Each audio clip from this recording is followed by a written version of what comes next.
Magandang araw na naman po muli sa inyong lahat mga ka-vlog, boss, idol, regular viewer, silent viewer at kasama na rin po ang lahat ng mga OFW. Ang gagawin naman po namin ay magtatanggal po kami ng lip spring po ng dump truck. So itong lip spring suspension po ay naputol na po. So kailangan po siyang baklasin dahil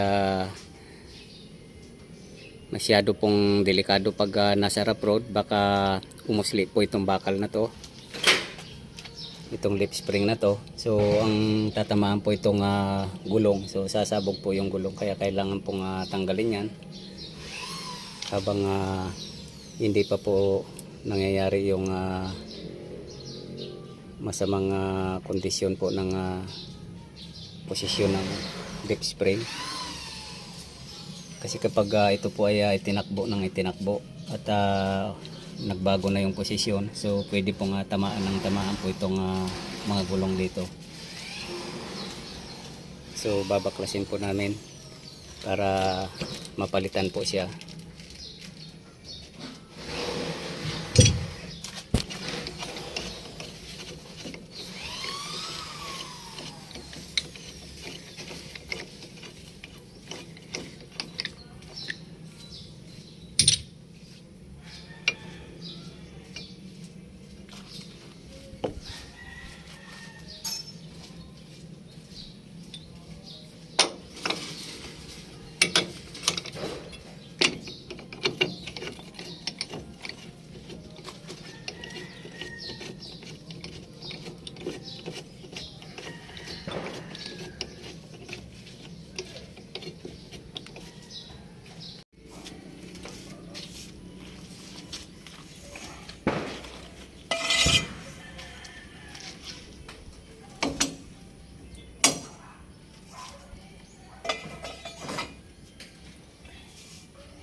So kung napapansin nyo po, itong mga U-bolt ay palitin na rin po dahil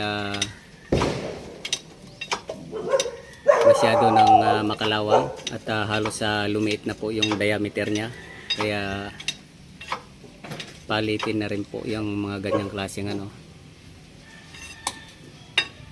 itsura.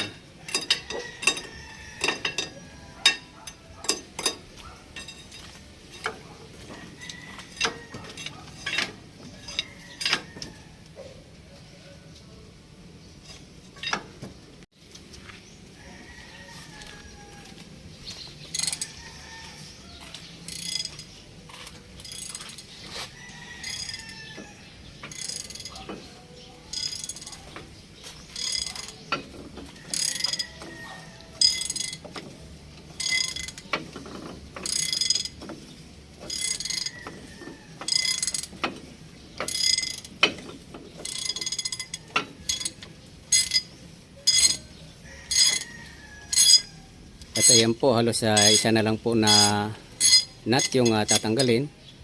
So may angat na po namin yung mga lip spring isa-isa. At hanggang dito na lang po muna ang video kong ito dahil mahaba pa po yung gagawin namin dito.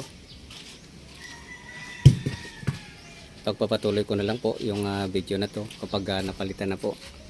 So please like, subscribe na lang po and hit notification bell para sa susunod na mga video. God bless all po.